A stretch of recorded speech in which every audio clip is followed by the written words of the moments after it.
Assalamualaikum warahmatullahi wabarakatuh. Kaifahalukum anak-anak solih dan solihah kelas 4. Hari ini kita akan mempelajari pelajaran sejarah kebudayaan Islam. Silahkan dibuka bukunya terlebih dahulu. Silahkan dibuka bukunya halaman 33 dan 34. Pada pertemuan sebelumnya, kita telah mempelajari sejarah kekhalifahan Umar bin Khattab. Nah, pada kesempatan kali ini, kita akan mempelajari nilai positif sejarah kekhalifahan Utsman bin Affan. Siapa sih Utsman bin Affan? Utsman bin Affan adalah khalifah atau yang memimpin umat Islam setelah Rasulullah wafat. Nah, sudah kalian ketahui bahwa khalifah dalam Islam itu ada 4. Yang pertama ada Abu Bakar As-Siddiq, yang kedua ada Umar bin Khattab, yang ketiga ada Utsman bin Affan, dan yang terakhir Ali bin Abi Thalib. Nah, sekarang kita akan mempelajari nilai positif sejarah kekhalifahan Utsman bin Affan. Silahkan disimak baik-baik sambil dibuka bukunya. Nah, yang pertama kita akan mempelajari sejarah singkat dari Utsman bin Affan. Yang pertama, Utsman bin Affan adalah seorang saudagar yang kaya raya. Jadi beliau ini kaya raya, memiliki harta yang banyak. Yang kedua, beliau ini adalah seorang penulis wahyu yang terkenal. Kemudian yang ketiga, usia dari Utsman bin Affan itu lebih muda 5 tahun dari usianya Rasulullah. Yang keempat, beliau ini seorang yang pendiam dan memiliki budi pekerti yang baik. Beliau ini seorang yang solih, tidak banyak berbicara, jadi hanya berbicara jika penting atau berbicara hanya ketika pembicaraan yang bermanfaat. Jadi kalau misalnya ngobrol-ngobrol biasa, nggak ada manfaatnya, dia lebih baik diam, tidak ikut. Kemudian yang kelima, beliau tidak pernah mengikuti masyarakat yang gemar bermaksiat. Jadi pada zaman dahulu pun masyarakatnya banyak sekali yang gemar bermaksiat, seperti mabuk-mabukan, berjudi, dan lain-lain. Nah, beliau ini paling tidak suka sama orang yang punya hobi bermaksiat. Jadi beliau lebih baik menjauh dari orang-orang yang bermaksiat ini. Kemudian kita lanjutkan nilai positif sejarah kekhalifahan Utsman bin Affan. Nah, yang pertama, Utsman bin Affan ini sangat terkenal dengan gelarnya, yaitu Ghaniyun Syakir. Apa itu Ghaniyun Syakir? Nah, Ghaniyun Syakir adalah orang kaya yang banyak bersyukur kepada Allah. Jadi, sudah kita ketahui kan bahwa Utsman bin Affan ini sangat kaya, hartanya banyak. Nah, beliau ini nggak pelit, beliau ini senang membagi-bagi hartanya kepada masyarakat yang membutuhkan. Pokoknya Utsman bin Affan ini orang yang gemar bersedekah. Nah, selain gemar bersedekah, beliau juga sangat senang bersyukur kepada Allah. Makanya beliau ini dijuluki sebagai Ghaniyun Syakir, yang artinya orang kaya yang banyak bersyukur kepada Allah. Karena beliau ini bersyukur, maka nikmatnya pun ditambah oleh Allah. Nah, walaupun kaya raya, dia tidak lupa, dia harus selalu bersedekah. Karena hartanya akan sia-sia kalau enggak disedekahkan. Nah, salah satu contoh kedermawanan beliau atau kisah beliau ini sangat terkenal. Nah, pada zaman dahulu itu terjadi kekeringan, musim kering. Nah, sahabat Utsman bin Affan ini membeli sumur yang bernama Rumah dan tanah sekitarnya milik orang Yahudi untuk dijadikan sumur umum. Nah, sumur umum ini nantinya airnya akan diberikan secara gratis.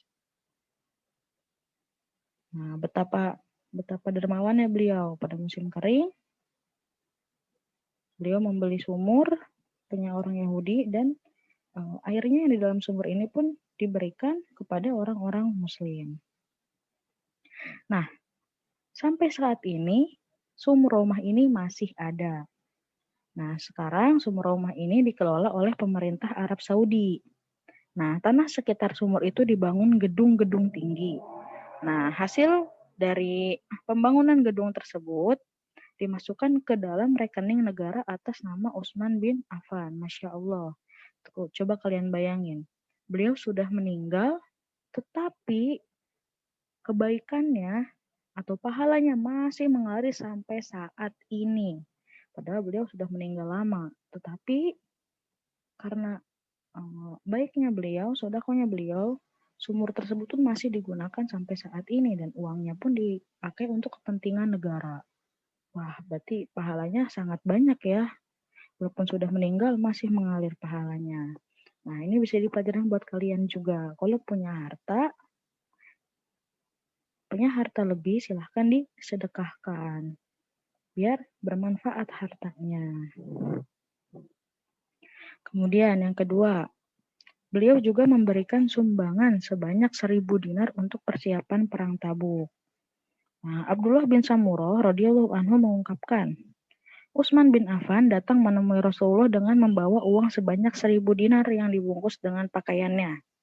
Kala itu beliau sedang mempersiapkan pasukan perang Tabuk. Usai menerima sumbangan dari Utsman bin Affan untuk jihad fisabilillah, Rasulullah bersabda, tidak ada yang merugikan Ibnu Affan.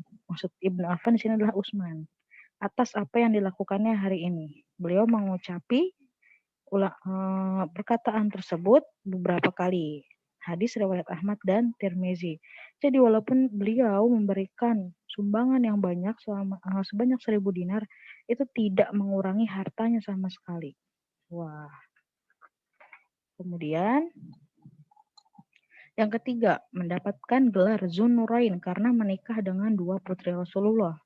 Tuh, saking solihnya beliau, saking dermawannya beliau, Rasulullah sampai menikahkan 2 orang putrinya kepada Utsman bin Affan. Siapa putrinya? Yang pertama bernama Ruqayyah, yang kedua bernama Ummu Kulsum. Jadi, Utsman bin Affan menikah dengan anak Rasulullah yang bernama Ruqayyah.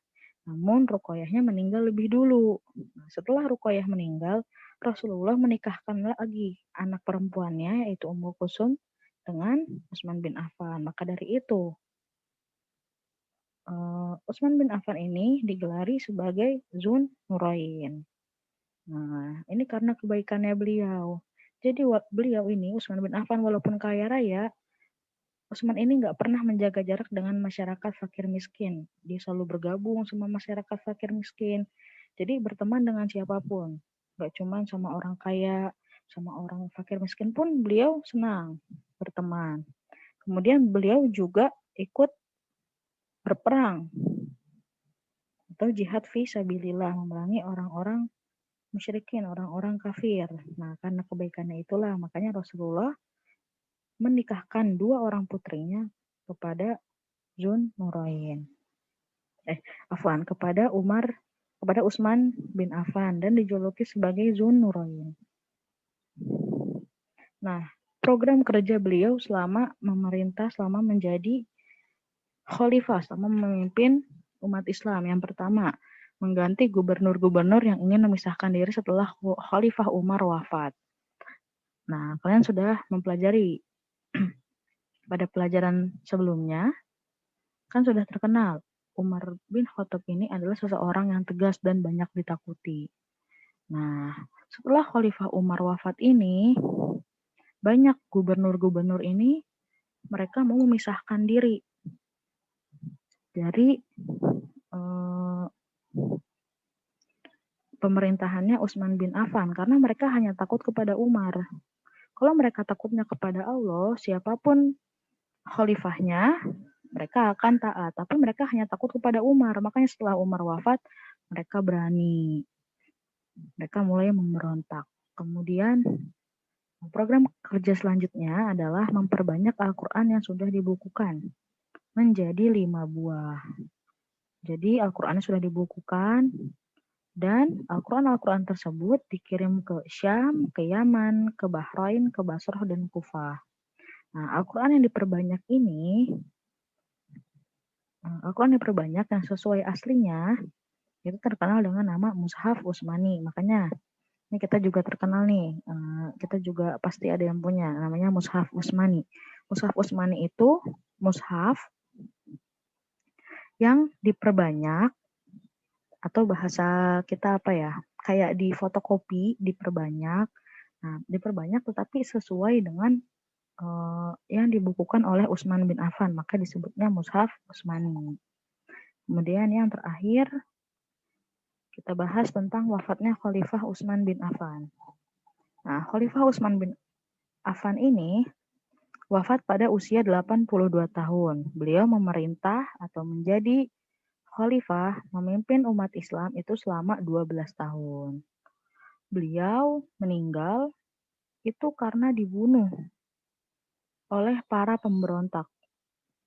Para pemberontak ini membunuh dengan tusukan pedang. Jadi Utsman bin Affan ini ditusuk pedang dari berbagai arah ketika sedang membaca Al-Quran. Wah, meninggalnya ketika sedang membaca Al-Quran. Nah, siapa sih pemberontak ini?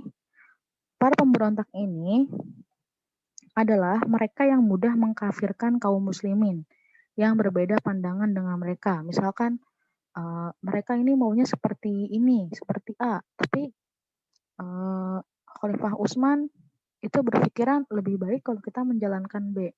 Kalau nggak sesuai sama pemikirannya Utsman bin Affan, orang-orang ini langsung mengkafirkan orang-orang. Jadi pokoknya kamu itu harus berpikiran sama kayakku. Kalau enggak, ya kamu kafir gitu. Ini para pemberontak ini seperti ini ciri-cirinya.